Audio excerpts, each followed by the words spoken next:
Welcome back to another episode where we dive deep into stories that will make you think twice about your next adventure. Tonight, we're traveling to the heart of Southern Africa, to places where the desert has reclaimed what humans once built. Where the wind carries more than just sand, it carries warnings. This isn't your typical travel horror story about bad hotels or missed flights. This is about real places, real people, and real consequences that happen to solo travelers who thought they knew what they were getting into.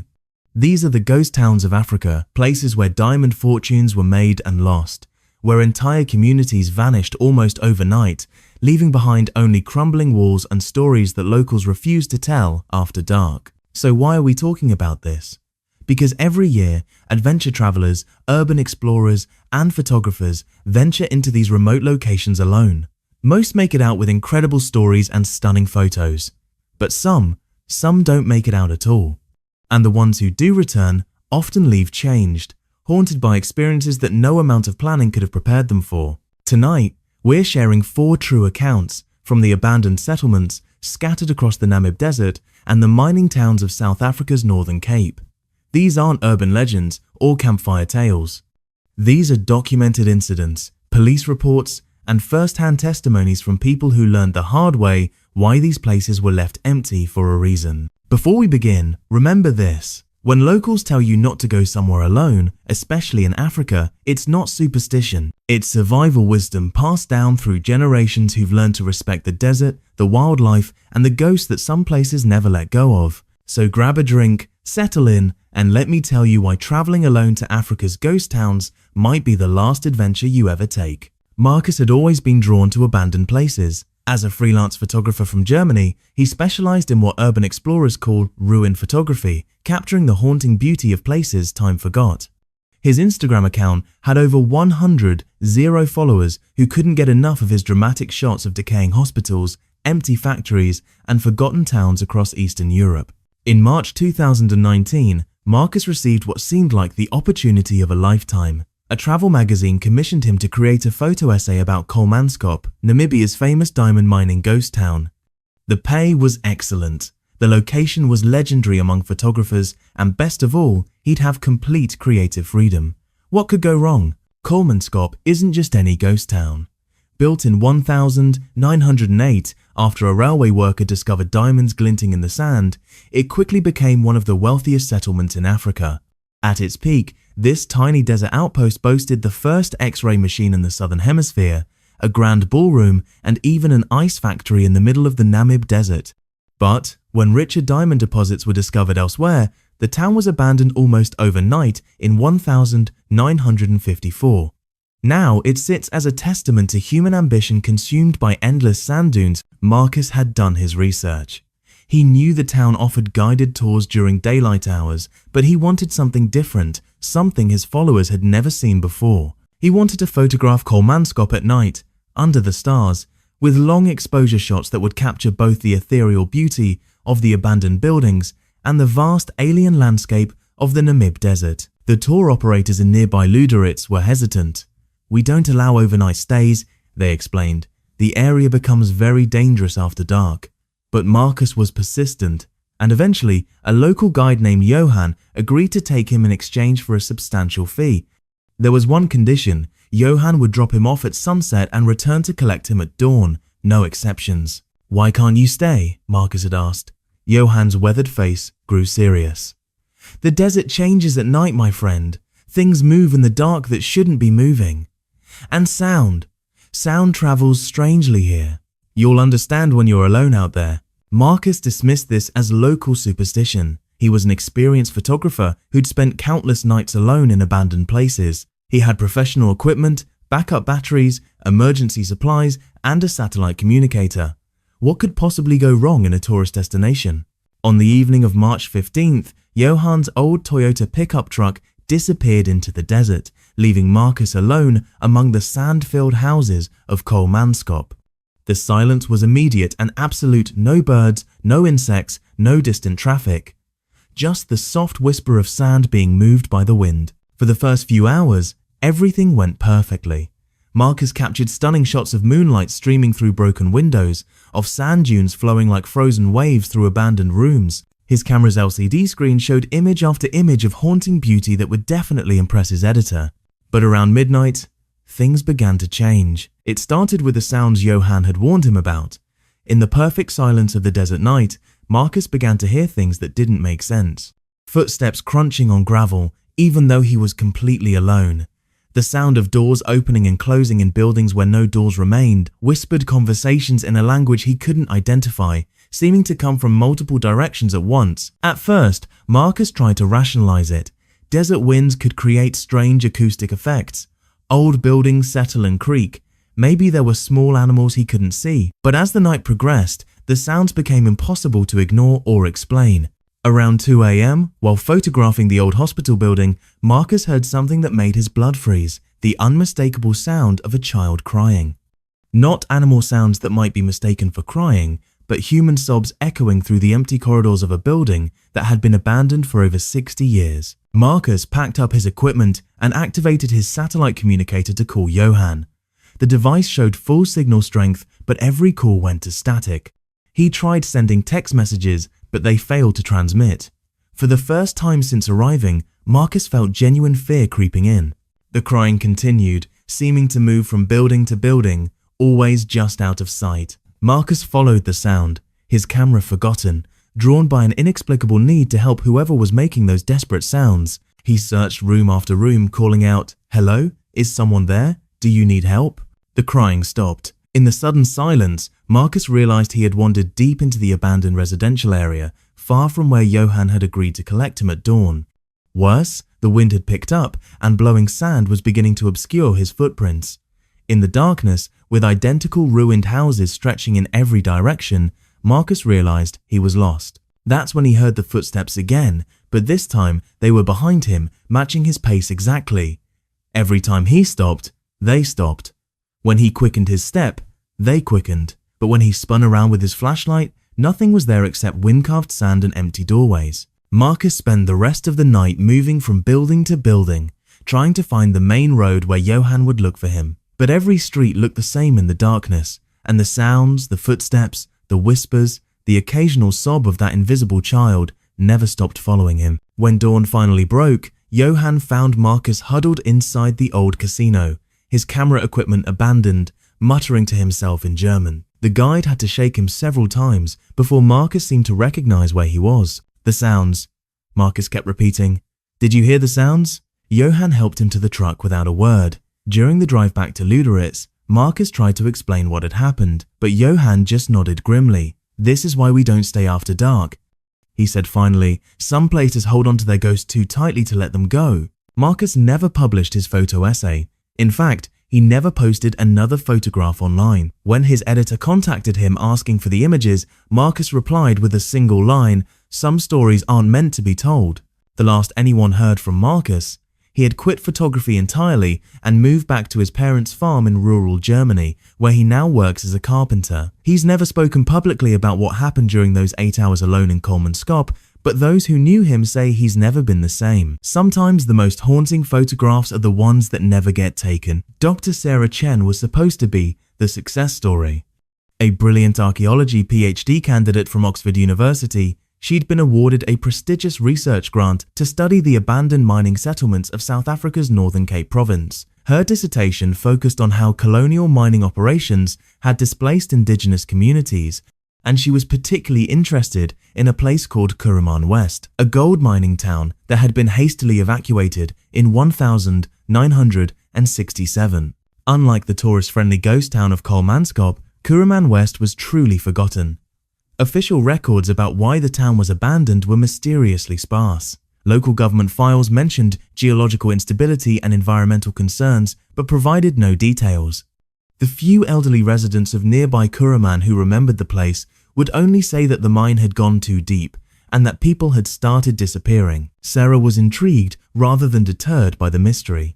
In her experience, the most interesting archaeological sites were often the ones people preferred to forget. She'd spent months obtaining permits and permissions to access the restricted area, and by September 2021, she was finally ready to begin her fieldwork. The South African authorities had granted her a 3-week research permit, but with strict conditions. She was required to carry a satellite phone, filed daily check-in reports, and was prohibited from entering any underground areas or unstable structures.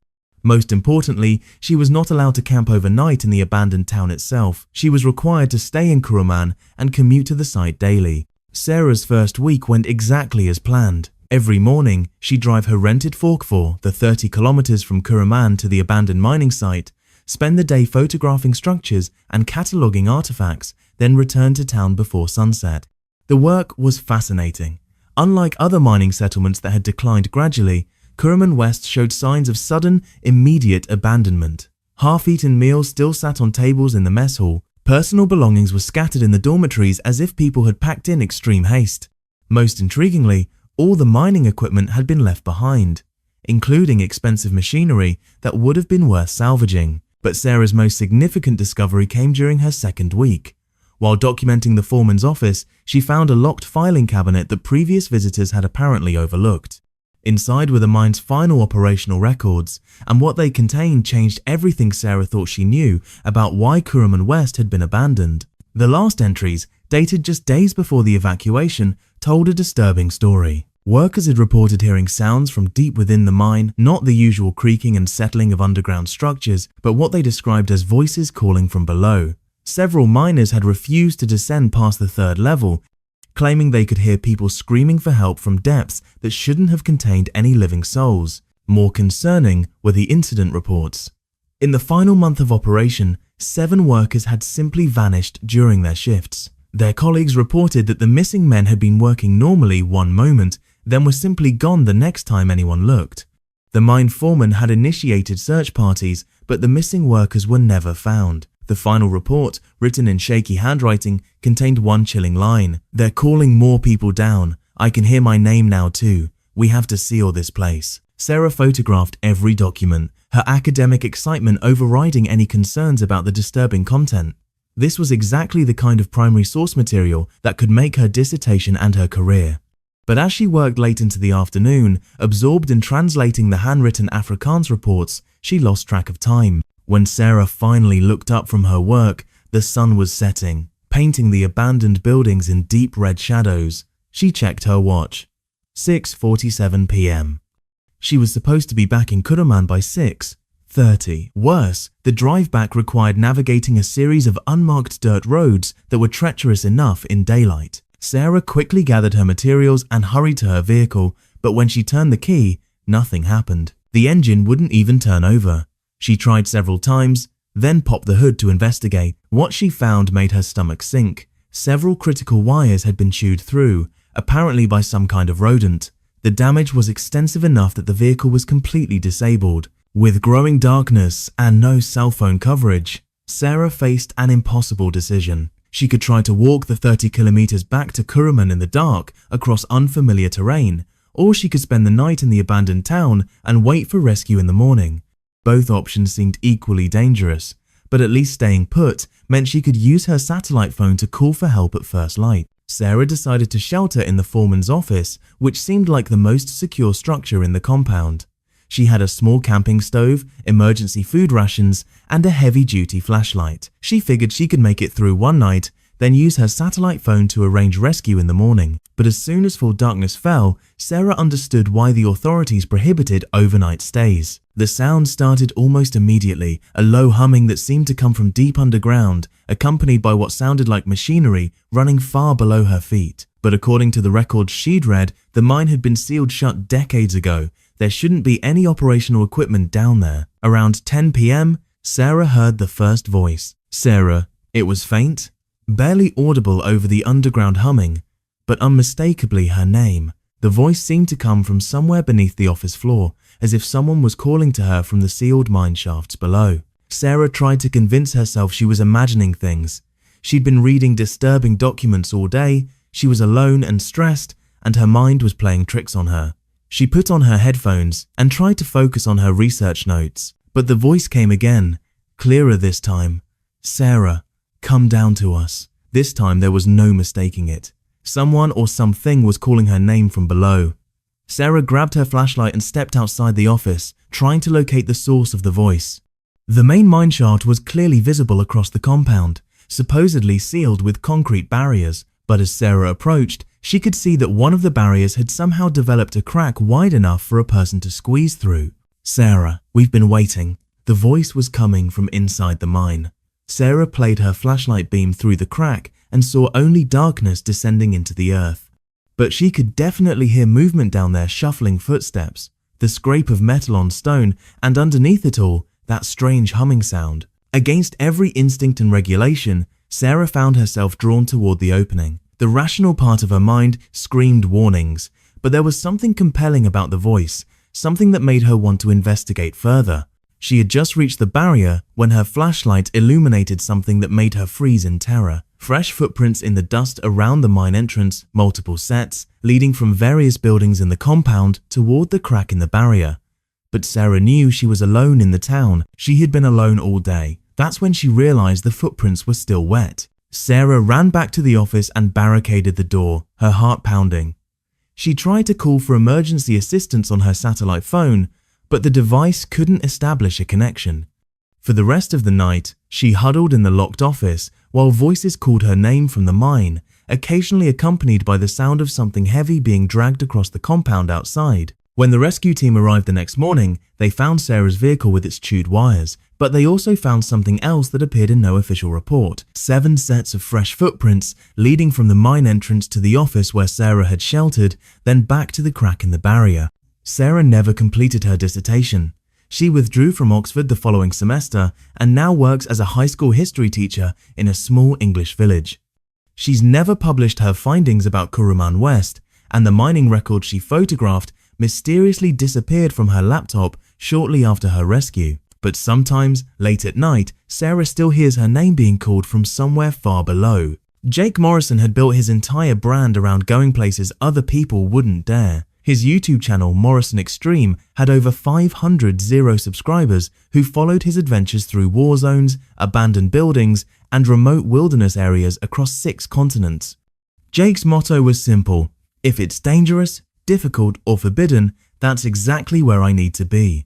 In late 2020, while pandemic travel restrictions had grounded most adventure travelers, Jake received a message that would change everything. A follower from Botswana had sent him coordinates to what they claimed was the most terrifying abandoned place in all of Africa, a failed mining settlement called Kgalagadi Deep, located in the heart of the Kalahari Desert. Unlike the famous ghost towns that attracted tourists and photographers, Kgalagadi Deep wasn't on any maps. The settlement had been established in 1978 by a consortium of international mining companies who discovered what they believed to be massive copper deposits beneath the desert. But after less than 2 years of operation, the entire project was mysteriously abandoned. The companies involved sealed all records and refused to discuss what had happened there. Jake was intrigued. His research revealed that Kgalagadi Deep was located over 200 kilometers from the nearest town, accessible only by unmarked dirt tracks that required expert navigation to follow. The Botswanan government had classified the area as environmentally sensitive, which meant civilian access was technically prohibited. But Jake had never let legal restrictions stop him before. In November 2020, Jake drove across the border from South Africa in a modified Toyota Land Cruiser loaded with filming equipment, emergency supplies, and enough fuel to last 2 weeks. His plan was ambitious: spend 5 days exploring and documenting Kgalagadi Deep, then release a multi-part series that would cement his reputation as the ultimate extreme explorer. Jake's first video from the trip was uploaded on November 18th and showed him navigating the increasingly difficult terrain as he approached the coordinates. Day 1 in the Kalahari, he told his camera, sweat beading on his forehead despite the desert's cool winter temperatures. GPS shows another 80 kilometers to the mystery town, but already the landscape looks like Mars. If there really was a mining operation out here, someone spent a fortune just getting equipment to the site. The second video, uploaded 2 days later, showed Jake's first glimpse of Kgalagadi Deep. The footage was haunting. A collection of concrete and metal structures, rising from the desert like the skeleton of some massive beast. Unlike other abandoned places Jake had explored, these buildings showed no signs of gradual decay. Instead, they looked as though the workers had simply vanished mid-construction, leaving behind half-finished walls, abandoned heavy machinery, and work sites frozen in time. "This place is unreal," Jake narrated as he filmed the empty settlement from a ridge overlooking the site. Look at this $1 million mining equipment just left to rust in the desert. Whatever happened here, they left fast and they never came back. Jake's third video was uploaded on November 21st, but subscribers immediately noticed something different about his usual energetic presentation. Jake looked tired, almost haunted, and his commentary was uncharacteristically subdued. The footage showed him exploring the interior of the main facility, where offices still contained documents in multiple languages and geological surveys marked with ominous red X's. "I found some paperwork," Jake told his camera, his voice barely above a whisper. "Most of it's in technical language I can't understand, but there are incident reports, workplace accidents that don't make sense, workers disappearing during daylight shifts, equipment being found destroyed with no explanation, and temperature readings from the mining shaft that can't be right. They show the temperature increasing as you go deeper, but not gradually. They show sudden spikes to temperatures that would be lethal." But it was Jake's final video, uploaded on November 23rd with the title "I Need to Leave This Place," that truly disturbed his subscribers. The footage was shaky and poorly lit, clearly filmed in haste. Jake looked terrified, constantly glancing over his shoulder as he spoke. "Something's wrong here," he began without his usual introduction. "I thought I was alone, but I'm not. There are sounds coming from underground machinery running, but there's no power here. And at night," Jake paused, struggling to find words. "At night, I can hear voices. Not human voices. Something else." The video showed Jake's exploration of what appeared to be the main mining shaft, sealed with a massive concrete plug. But around the edges of the seal, the concrete was cracked and crumbling.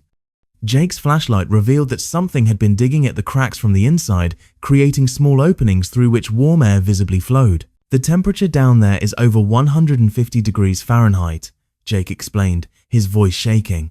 "But that's impossible at this depth. The geological surveys show this area should be stable, but something's generating massive heat underground. And the sounds." Jake's camera captured what he was hearing, a low, rhythmic pounding that seemed to come from deep within the earth, accompanied by what sounded like machinery, and, underneath it all, something that might have been voices calling out in distress.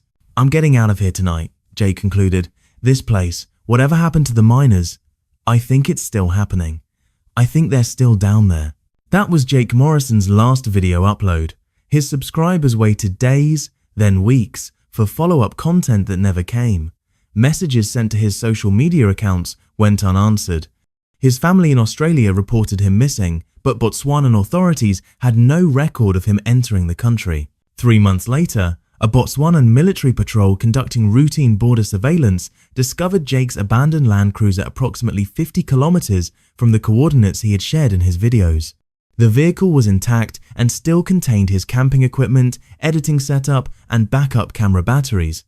But Jake himself was nowhere to be found. More disturbing was what the search team found inside the vehicle. Jake's laptop contained hours of additional footage that he'd never uploaded, increasingly frantic videos showing his final days at Kgalagadi Deep. In these recordings, Jake documented temperature fluctuations in his campsite, unexplained equipment failures, and most unsettling of all, his growing conviction that something was watching him from the sealed mining shafts. The final video file, recorded on what would have been Jake's last night at the site, showed him filming himself in complete darkness using his camera's night vision mode. "They're calling me," he whispered to the camera. "I can hear them saying my name. The miners.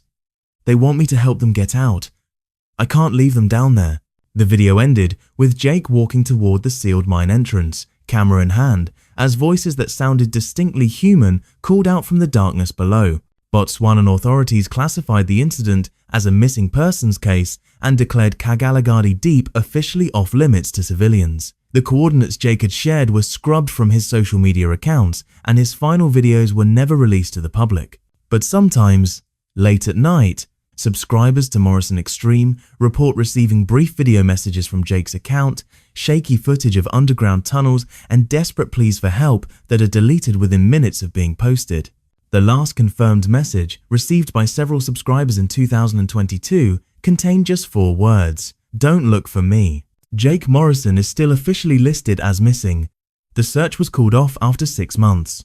Dr. Amara Okafor thought she understood fear, As a senior geologist for a multinational mining corporation, she'd spent 15 years descending into some of the deepest and most dangerous mines on Earth.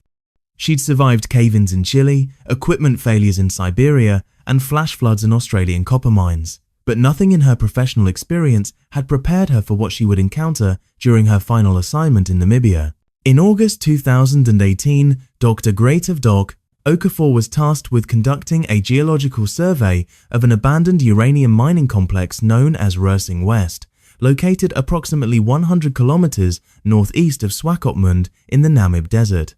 The site had been operational from 1985 to 1999, when production was abruptly halted following what company records described as geological irregularities and safety concerns. Dr. Okafor's job was straightforward: determine whether the site could be safely reopened for mineral extraction. The assignment was expected to take 1 week, with Dr. Okafor camping at the site to minimize travel time and maximize her survey efficiency. As a veteran geologist accustomed to working alone in remote locations, she saw no reason for concern. The first 3 days proceeded normally. Dr. Okafor established her base camp in the former site office, a concrete building that had remained structurally sound despite 20 years of abandonment. Her initial surveys confirmed what the historical records suggested. Rersing West contained substantial uranium deposits that would be economically viable to extract with modern equipment.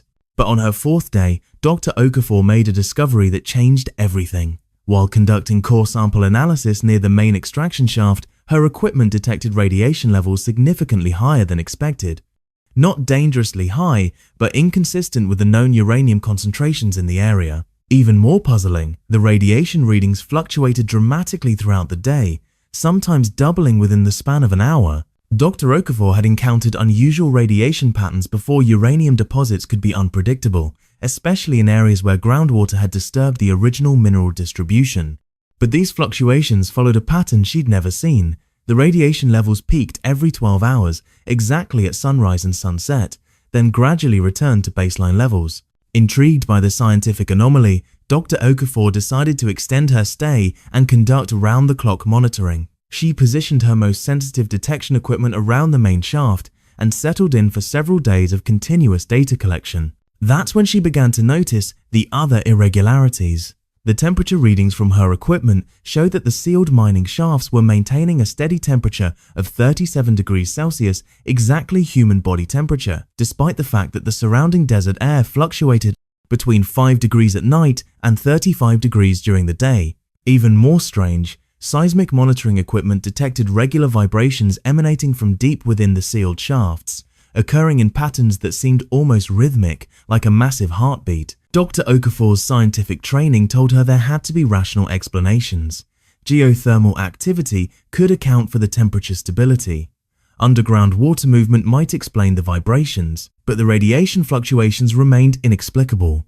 On her 6th night at the site, Dr. Okafor was reviewing her data when she noticed something that made her question her own sanity. The seismic readings were showing vibration patterns that corresponded exactly to human speech patterns. The underground heartbeat she'd been monitoring was actually the rhythm of human conversation, as if dozens of people were talking simultaneously deep within the sealed mine shafts. Dr. Okafor checked and rechecked her equipment, convinced there had to be a technical malfunction. But every test confirmed the same impossible result. Something beneath the desert was generating sound waves consistent with human voices, and those voices were speaking continuously, 24 hours a day. Against every safety protocol she'd ever learned, Dr. Okafor decided to investigate the source of the anomalous readings. Using industrial equipment left behind by the original mining operation, she managed to create a small opening in the concrete seal over the main shaft. What she discovered defied every principle of geology she'd studied in her 20-year career. The shaft, which according to all records had been backfilled and sealed in 1999, was completely clear. Not only that, but the tunnel system extended far deeper than any of the original excavation. Her flashlight beam couldn't reach the bottom, and when she dropped a weighted measuring tape, it descended over 200 meters before hitting what sounded like metal rather than rock. But most disturbing was what Dr. Okafor could hear echoing from the depths. Human voices, speaking in multiple languages, having conversations that seemed to overlap and interrupt each other. The voices were discussing mining operations, work schedules, and shift rotations as if the facility was still in active operation. Dr. Okafor recorded several hours of audio from the shaft opening. Later analysis would identify fragments of conversations in English, Afrikaans, German, and several local languages, all discussing mining activities that had supposedly ended 20 years earlier.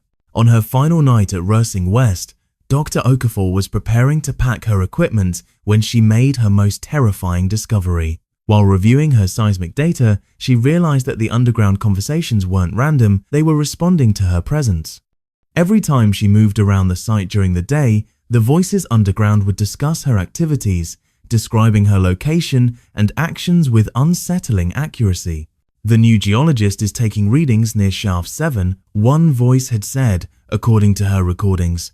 Same uniform as the others, same equipment. She'll stay just like the rest did. Dr. Okafor had never mentioned her profession to anyone at the site. She had been completely alone for 6 days.